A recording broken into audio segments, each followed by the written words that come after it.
The infinite learner में आपका स्वागत है। अगर आपने कुछ सीखा तो कृपया लाइक, कमेंट और शेयर करें। और अधिक सीखने के लिए सब्सक्राइब करें और बेल आइकन को ऑल पर दबाएं। तो आज हमारे पास जो सोर्सेज हैं वो महेंद्र सिंह धोनी के बारे में है। कुछ लेख, कुछ आंकड़े। और हमारा मिशन सिर्फ उनकी कामयाबियों की लिस्ट बनाना नहीं है, बल्कि ये समझने की कोशिश करना है कि रांची का एक लड़का जिसकी टेक्निक पर हमेशा सवाल उठे, हाँ, हमेशा, वो भारतीय क्रिकेट का सबसे बड़ा रणनीतिकार और दुनिया का एक आइकॉन कैसे बन गया। चलिए इस पर जरा गहराई से बात करते हैं। बिल्कुल। और पता है इसमें सबसे दिलचस्प चीज क्या है? क्या? ये कहानी आंकड़ों से कहीं ज्यादा है। ये उस मानसिकता की कहानी है जिसने ना सिर्फ मैच जिताए, बल्कि एक पूरी पीढ़ी को ये यकीन दिलाया कि आप कहीं से भी आकर शिखर पर पहुंच सकते हैं। सही बात है। इन सोर्सेस से हम उस धोनी फिनोमिनन की, मतलब उसकी परतें खोलेंगे। तो कहानी की शुरुआत करते हैं, लेकिन क्रिकेट के मैदान से नहीं, बल्कि खड़गपुर रेलवे स्टेशन से। अच्छा। ये बात तो सब जानते हैं कि वो टीटी थे, लेकिन मेरा सवाल ये है कि क्या ये सिर्फ एक नौकरी थी या उनके बनने की प्रक्रिया का एक अहम हिस्सा? मतलब क्या उस अनुभव ने कैप्टन कूल को बनाने में कोई भूमिका निभाई? ये बहुत ही गहरा सवाल है और ये सिर्फ किताबी बात नहीं है। आप सोचिए, एक टीटी का काम क्या होता है? लोगों से डील करना, टिकट चेक करना, हर रोज सैकड़ों अलग अलग मिजाज के लोगों से डील करना, नियमों के तहत काम करना और हर तरह की अप्रत्याशित स्थितियों को संभालना। ये अनुभव सीधे तौर पर उनकी कप्तानी में दिखता है ना।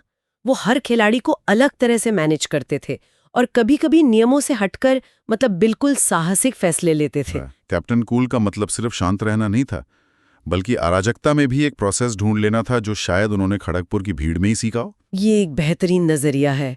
मतलब वो जो दबाव झेलने की क्षमता हम मैदान पर देखते थे, हाँ, उसकी ट्रेनिंग शायद उन्हें खड़गपुर के प्लेटफॉर्म पर ही मिल रही थी। और ये भी है कि वो किसी बड़े शहर की क्रिकेट एकेडमी से नहीं आए थे। नहीं, बिल्कुल नहीं। रांची से आने वाले एक मध्यम वर्गीय परिवार के लड़के थे। उनके पिता पान सिंह मेकॉन में काम करते थे, तो उनके खेल में एक तरह की जमीनी हकीकत और जिसे कहते हैं देसीपन हमेशा रहा। बिल्कुल। और यही देसीपन उनकी ताकत बना। वो क्रिकेट की पारंपरिक कोचिंग बुक से नहीं खेलते थे। सही। उन्होंने अपने तरीके इजाद किए। बिहार रणजी टीम और फिर इंडिया ए के लिए खेलते हुए चयनकर्ताओं ने उनमें कुछ तो देखा होगा जो स्थापित नॉर्म से अलग था। कुछ तो खास था। और फिर दिसंबर 2004 में उनका अंतर्राष्ट्रीय डेब्यू हुआ और यहाँ से भारतीय क्रिकेट हमेशा के लिए बदलने वाला था। हाँ, और बदलाव की वो पहली बड़ी लहर आई उनके सिर्फ 5वें मैच में, विशाखापट्टनम, पाकिस्तान के खिलाफ 148 रन। मुझे आज भी याद है वो लंबे बाल, वो बेखौफ अंदाज। वो सिर्फ एक शतक नहीं था। नहीं, वो एक ऐलान था। वो एक ऐलान था। लेकिन मैं उस पारी से ज्यादा उनके हेलीकॉप्टर शॉट के बारे में बात करना चाहता हूँ। वो सिर्फ एक मशहूर शॉट नहीं था, वो एक क्रांति जैसा था। क्रांति सही शब्द है। आप देखिए, उस जमाने में यॉर्कर गेंद को गेंदबाजों का ब्रह्मास्त्र माना जाता था। हाँ, मैच खत्म, बल्लेबाज या तो उसे ब्लॉक करता था या किसी तरह एक रन लेता था। धोनी ने उस गेंद पर, जो मैच खत्म करने वाली गेंद मानी जाती थी, छक्का मारकर गेंदबाजों का सबसे बड़ा हथियार ही छीन लिया। मतलब गेंदबाजों के मनोविज्ञान पर सीधा हमला। बिल्कुल। ये सिर्फ एक शॉट नहीं था, ये गेंदबाजों की साइकोलॉजी पर एक सीधा हमला था। इसने बताया कि धोनी के लिए कोई भी गेंद अनप्लेबल नहीं है। और इसी सोच ने मध्य और निचले क्रम की बल्लेबाजी की परिभाषा ही बदल दी। पूरी तरह से। पहले ये क्रम मैच बचाने या पारी को संभालने के लिए होता था। धोनी ने ऐसे मैच जिताने वाला पावर हाउस बना दिया। और एक विस्फोटक बल्लेबाज और एक तेज तर्रार विकेट कीपर का ये कॉम्बिनेशन, ये तो बहुत मुश्किल से मिलता है। हाँ, और शुरू में उनकी विकेट कीपिंग की तकनीक पर भी सवाल उठे थे। हाँ, कहते थे कि वो पारंपरिक नहीं है बहुत ज्यादा। लेकिन नतीजा देखिए, वो दुनिया के सबसे तेज डंपिंग करने वाले कीपर्स में से एक बने। यही तो उनकी कहानी का एक और पहलू है।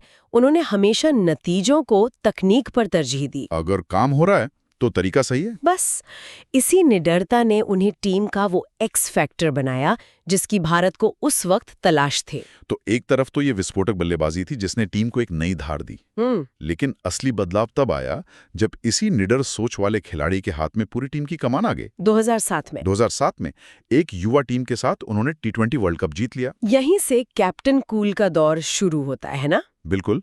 और कैप्टन कूल का मतलब ये नहीं था कि उनमें भावनाएं नहीं थी। इसका मतलब था कि वो भावनाओं को अपने फैसलों पर हावी नहीं होने देते थे। वो नतीजे से नहीं डरते थे। कभी नहीं। 2007 वर्ल्ड कप फाइनल का आखिरी ओवर जोगिंदर शर्मा को देना, हाँ, वो तो ये कोई सामान्य कप्तान नहीं कर सकता था। ये धोनी का तरीका था, तर्क और गट फीलिंग का एक मिश्रण। वो दबाव खुद पर ले लेते थे ताकि टीम खुलकर खेल सके। और फिर 2011 का वर्ल्ड कप, वो फाइनल तो हर भारतीय की यादों में बसा है। बिल्कुल। लेकिन उस मैच में उनका एक फैसला उनकी पूरी कप्तानी का सार बताता है। कौन सा? जब विराट कोहली आउट हुए तो फॉर्म में चल रहे युवराज सिंह की जगह वो खुद बल्लेबाजी करने आ गए। वो एक मास्टर स्ट्रोक था। बाद में पता चला कि श्रीलंका स्पिनर मुरलीधरन की ऑफ स्पिन गेंदों को खेलने के लिए वो खुद को बेहतर विकल्प मानते थे। मतलब पूरी प्लानिंग थी। ये सिर्फ एक फैसला नहीं था, ये जिम्मेदारी लेने की एक मिसाल थी। उन्होंने सबसे मुश्किल काम के लिए खुद को आगे किया। और वो 91 रनों की पारी और वो आखिरी छक्का, वो सिर्फ एक वर्ल्ड कप जीत नहीं थी, वो 28 साल के इंतजार का अंत था जिसे धोनी ने अपने कंधों पर उठाकर पूरा किया। सही कहा। लेकिन उनकी कप्तानी पर एक आरोप ये भी लगता है, खासकर टेस्ट क्रिकेट में, कि विदेशी जमीन पर उनका रिकॉर्ड उतना अच्छा नहीं था। कई लोग कहते हैं कि कैप्टन कूल का डिफेंसिव अप्रोच भारत के बाहर काम नहीं करता था। इन सोर्सेज में इस बारे में क्या मिलता है? ये एक बहुत ही जायज सवाल है और उनकी विरासत का एक जटिल हिस्सा है। स्रोत भी इस पर बटे हुए हैं। अच्छा। एक दृष्टिकोण ये है कि उनकी रणनीति, जो स्पिनर्स और धीमे विकेटों पर आधारित थी, वो घरेलू पिचों के लिए ज्यादा अनुकूल थी। ठीक है। लेकिन दूसरा पक्ष ये कहता है कि उस दौर में हमारे पास विदेशी परिस्थितियों में लगातार 20 विकेट लेने वाले तेज गेंदबाजों की कमी थी। ये भी एक पॉइंट है। धोनी ने उन्हीं संसाधनों से काम चलाया जो उनके पास थे। ये कहना कि वो एक बुरे टेस्ट कप्तान थे, 2009 में भारत को पहली बार टेस्ट में नंबर 1 रैंकिंग तक पहुंचाने की उपलब्धि को नजरअंदाज करना होगा। ये एक संतुलित नजरिया है और वाइड बॉल क्रिकेट में तो उनकी बादशाहत पर कोई सवाल ही नहीं उठा सकता। कोई सवाल नहीं। T20 world cup, one day world cup और फिर 2013 में चैंपियंस ट्रॉफी, तीनों आईसीसी ट्रॉफी जीतने वाले दुनिया के अकेले कप्तान। ये तो कमाल है। ये उनकी अडेप्टेबिलिटी का, अनुकूलनशीलता का सबसे बड़ा सबूत है।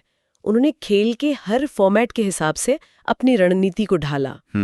उन्होंने टीम में एक ऐसा विश्वास पैदा किया कि वो दुनिया में किसी भी टीम को किसी भी परिस्थिति में हरा सकते हैं। ये सिर्फ ट्रॉफी जीतने से कहीं ज्यादा था। बिल्कुल, ये एक मानसिकता का निर्माण था। अच्छा, अब आईपीएल की बात करते हैं, क्योंकि धोनी की कहानी इसके बिना अधूरी है। हाँ, बिल्कुल। 2008 में चेन्नई सुपर किंग्स ने उन्हें $1.5 मिलियन में खरीदा और तब से थाला और सीएसके एक दूसरे का पर्याय बन गए, एक पहचान बन गए। ये सिर्फ ट्रॉफी जीतने से कहीं ज्यादा है ना? यहाँ तो उन्होंने एक पूरी टीम कल्चर को शून्य से खड़ा किया। बिल्कुल, और ये अंतर्राष्ट्रीय कप्तानी से बिल्कुल अलग चुनौती है। देश की टीम में आपको सर्वश्रेष्ठ खिलाड़ी मिलते हैं। सही बात है। आईपीएल में आपको दुनिया भर के खिलाड़ियों, युवा भारतीय प्रतिभाओं और अनुभवी खिलाड़ियों को मिलाकर एक परिवार बनाना होता है। धोनी ने सीएसके में यही किया। उनका मंत्र क्या था? उनका मंत्र हमेशा रहा, प्रोसेस पर ध्यान दो, नतीजों पर नहीं। और उन्होंने कैसे युवा खिलाड़ियों को तैयार किया? दीपक चाहर, जडेजा का एक नया रूप, ऋतुराज गायकवाड़। हाँ, ऐसा लगता है कि सीएसके धोनी की कप्तानी में एक टीम से ज्यादा एक एकेडमी बन गई।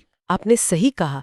उनका विश्वास था कि खिलाड़ियों को उनकी भूमिका की स्पष्टता दो और फिर उन्हें असफल होने की आजादी भी दो। मतलब उन पे भरोसा करना। वो अपने खिलाड़ियों पर भरोसा करते थे, भले ही वो कुछ मैचों में अच्छा प्रदर्शन न कर पाए। यही सीएसके की निरंतरता का सबसे बड़ा राज है। 5 आईपीएल खिताब और 2 चैंपियंस लीग टाइटल इसका सबूत है। ये एक अलग तरह की विरासत है, एक संस्था का निर्माण। और करियर के आखिरी दौर में भी, जब उनकी बल्लेबाजी की धार शायद पहले जैसी नहीं रही, तब भी उनका दिमाग पहले से ज्यादा तेज चलता था। विकेट के पीछे से वो पूरा मैच कंट्रोल करते थे। वो तो करते ही थे। उनकी बिजली की रफ्तार से की गई स्टंपिंग और डीआरएस पर उनके फैसले। Dhoni review system. हाँ, धोनी रिव्यू सिस्टम भी कहा जाने लगा। ये दिखाते हैं कि उनका प्रभाव सिर्फ बल्ले या कप्तानी तक सीमित नहीं था। हाँ, वो खेल को 2 कदम आगे बढ़ते थे। मैदान के बाहर भी उनका जीवन बहुत संतुलित रहा। बिल्कुल। उन्होंने 2010 में अपनी दोस्त साक्षी से शादी की, बेटी जीवा का जन्म हुआ।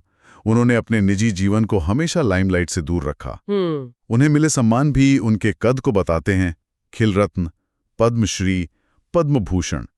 ये सब उनके व्यापक प्रभाव को दर्शाते हैं। 2020 में उन्होंने अंतर्राष्ट्रीय क्रिकेट से संन्यास ले लिया, लेकिन उनका असर आज भी कायम है। आज भी। हाल ही में 2025 में उन्हें ICC cricket hall of fame में शामिल किया गया, जो इस बात पर मुहर लगाता है कि खेल पर उनका प्रभाव कितना गहरा और स्थायी है। अंत में जब हम इन सभी सोर्सेज को एक साथ देखते हैं तो उनकी कहानी सिर्फ रिकॉर्ड और ट्रॉफियों की नहीं रह जाती। नहीं।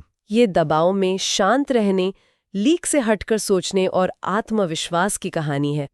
ये कहानी है कि कैसे रांची का एक लड़का जिसने कभी रेलवे में टिकट चेक किए थे, एक ऐसा क्रिकेटिंग आइकन बना जिसकी विरासत आने वाली पीढ़ियों को प्रेरित करती रहेगी। तो खड़गपुर के टिकट एग्जामिनर से लेकर आईसीसी हॉल ऑफ फेम तक हमने एक असाधारण यात्रा देखी। वाकई इन सोर्सेज से साफ है कि धोनी सिर्फ एक खिलाड़ी नहीं थे, वो एक सोच थे, एक ऐसी घटना जिसने भारतीय क्रिकेट को हमेशा के लिए बदल दिया। और ये एक बहुत महत्वपूर्ण सवाल खड़ा करता है।